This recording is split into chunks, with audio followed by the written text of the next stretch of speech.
बिस्मिल्लाहिर्रहमानिर्रहीम। अस्सलामु अलैकुम स्टूडेंट्स। क्लास 9 इस्लामियात की बुक है।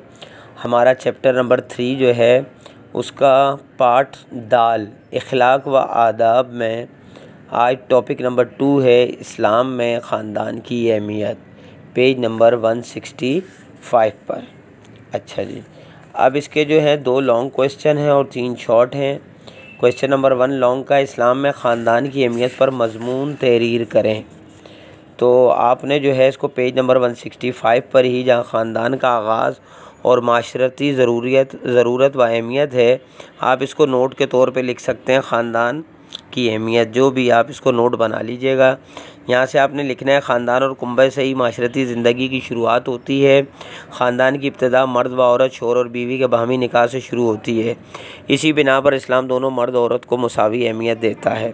हर एक का दायरा मुतय्यन है। इस्लाम हर एक के हकूक़ व फ़राइज़ की अदायगी पर तलकीन व ताकीद करता है। कुरान मजीद में इरशाद बारी ताला तर्जुमा, ए लोगो बेशक हमने तुम्हें एक मर्द और एक औरत से पैदा किया। फिर नेक्स्ट पेज पर आएंगे आप, यही पैराग्राफ फर्स्ट वाला, इंसानों के अलावा ख़ानदान और रिश्ते नातों का तस्वर किसी भी मखलूक में मौजूद नहीं। ये शर्फ़ अशरुल मखलूक़ात इंसान को हासिल है कि वो घर में माँ बाप, दादा दादी, बहन भाइयों और औलाद की हैसियत में इज़्ज़त व एहतराम, प्यार व मोहब्बत से पेश आते हैं। मर्द कमा कर लाता है, इनकी ज़रूरियात को पूरा करता है। अगर इनके दरमियान अनबन हो जाए तो खुश दिली से इनका तस्फिया कराता है। ये तमाम चीज़ें ख़ानदान की बदौलत ज़ाहिर होती हैं। इसलिए इस्लाम ने ख़ानदान को समाज और साले माशरे की जीनत बनाया है। यहाँ तक करने के बाद आप नीचे जो टॉपिक है मियाँ बीवी का रिश्ता, उसकी लाइन नंबर 5, यहाँ से आप ये लेंगे, कुरान करीम ने रिश्ते इज़्दवाज को एहसान का नाम दिया है, यानी किला बंद होकर महफूज हो जाना। दर हकीकत निकाह एक मुआहिदा है जिसके ज़रिए मियाँ बीवी एक दूसरे के लिए ज़िंदगी के 2 साथी, दुख सुख में शरीक और एक दूसरे के हमदर्द बन जाते हैं। फिर आप नेक्स्ट पेज पर आएंगे 167 पर, जो हेडिंग है अज़दवाजी ज़िंदगी के मकासद। आप हेडिंग नहीं देंगे बल्कि ये पैराग्राफ लिखेंगे उसी नोट के अंदर। अल्लाह ताला के नज़दीक आइली यानी ख़ानदानी ज़िंदगी का मकसद नस्ल इंसानी की बका और इसकी अफजाइश है। इंसान को सुकून व इत्मीनान अज़दवाजी ज़िंदगी से ही मिलता है। ज़ौजैन में बाहमी मोहब्बत व उल्फत का वसीला बनता है। ख़ानदानी ज़िंदगी के राहत व सुकून का सबब बनता है। फ़रीक़ैन को पाकीज़गी के साथ ज़िंदगी की मुसरतें और रातें नसीब होती हैं। नस्ल इंसानी का तसलसल और बिका भी इंसानी अज़मत और शर्फ़ के साथ जारी रहता है। इज्तिमाइयत का एक ख़ास हल्का वजूद में आता है जिनके मफादात मुश्तरक होते हैं, जिसकी बिना पर कुंबा और माशरा मज़बूत होता है। तो ये आपका क्वेश्चन नंबर 1 का जो है ये आंसर है। अच्छा, कुछ बच्चे बार बार कहते हैं सर आंसर बहुत लॉन्ग है।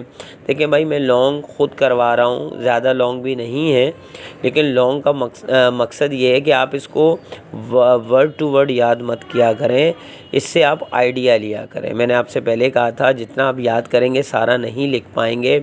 ये आइडियाज़ होते हैं, पॉइंट्स होते हैं, ये जहन में रखें। जितना लिख पाएंगे, जितना लॉन्ग दूंगा यानी नॉर्मल होगा उतना ही आप उसको करेंगे। अगर पहले ही शॉर्ट कर देंगे तो आप फिर जो है आंसर सही से लॉन्ग में नहीं लिख पाएंगे। तो याद करने की वर्ड टू वर्ड कोशिश मत किया करें, उसको पढ़ के उसका सेंट्रल आइडिया, उसके पॉइंट्स लिया करें।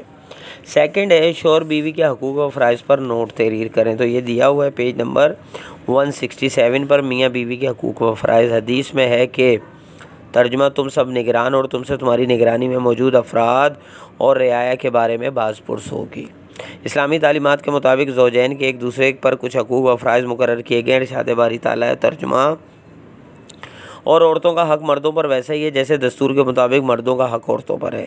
इसी तरह इन औरतों के हकूक़ में नान नफ़क़ा, लिबास, मकान, इलाज, मुआलजा और दीगर ज़रूरियात मुहैया करना शौहर की ज़िम्मेदारी है। अपने माली वसाइल के एतबार से ज़रूरियात पूरी करेगा। बीवी को महर में दी गई रकम या दीगर ज़ाती मलकियत रखने और कारोबार करने का जायज़ हदूद में इजाज़त देना। मर्द के फ़राइज़ में ये भी अमूर शामिल हैं, बीवी और घर के दूसरे अफराद से प्यार व उल्फत से पेश आना, इस पर जुल्म ज़्यादती ना करना, अदल व एहसान का रवैया इख्तियार करना, इनके हकूक़ शरीयत के मुताबिक अदा करना। बीवी की ज़िम्मेदारी है कि शौहर की अदम मौजूदगी में माल व असबाब की अमानत की तरह हिफाजत करे। शौहर की इजाज़त के बगैर किसी नामहरम को घर में आने की इजाज़त ना देना फरमाने इलाही है।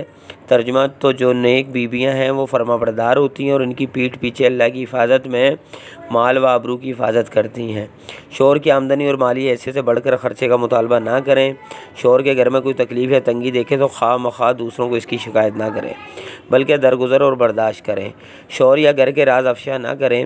नसब व नस्ल की हिफाजत और बच्चों की निगहदाश्त व तरबियत करें। शोहर की खिदमत व अतात करे वग़ैरह। हज़ूर अकरम सल्लल्लाहु अलैहि वसल्लम का इरशाद गिरामी है कि तर्जुमा, तुम में बेहतर वो है जो अपने घर वालों के लिए बेहतर हो और मैं अपने घर वालों के लिए सबसे बेहतर हूँ। ठीक हो गया जी, ये लॉन्ग हो गया आपके दो। अब चलते हैं शॉर्ट की तरफ।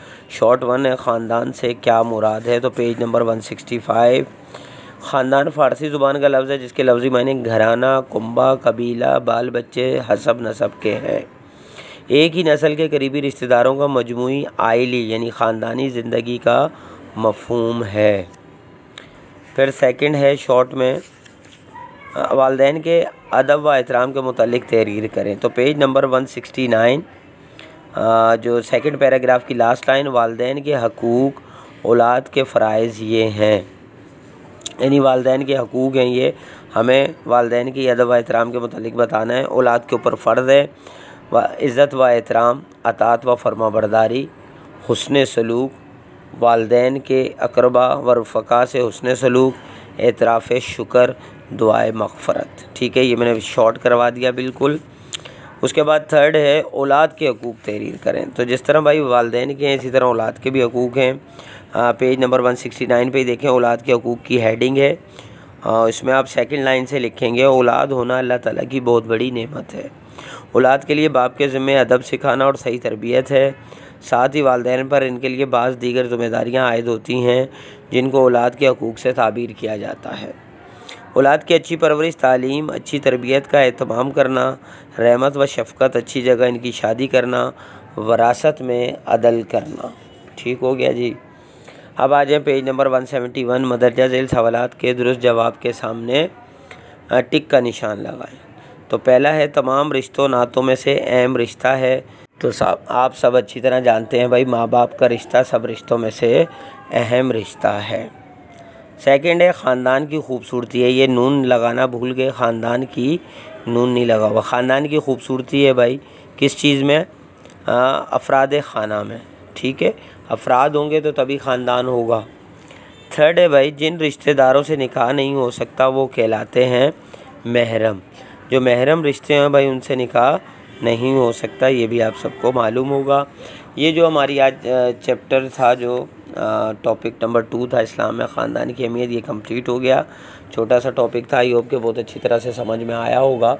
अगर कोई चीज़ समझ में ना आई हो या फिर मेरे कुछ मिसिंग हो गया हो तो आप मुझसे जो है कमेंट्स में पूछ सकते हैं। और मैं आपसे बार बार यही कहता हूँ कि कोई भी किसी भी सब्जेक्ट का आपको कोई भी प्रॉब्लम हो आप मुझसे ज़रूर कमेंट्स में कांटेक्ट किया करें।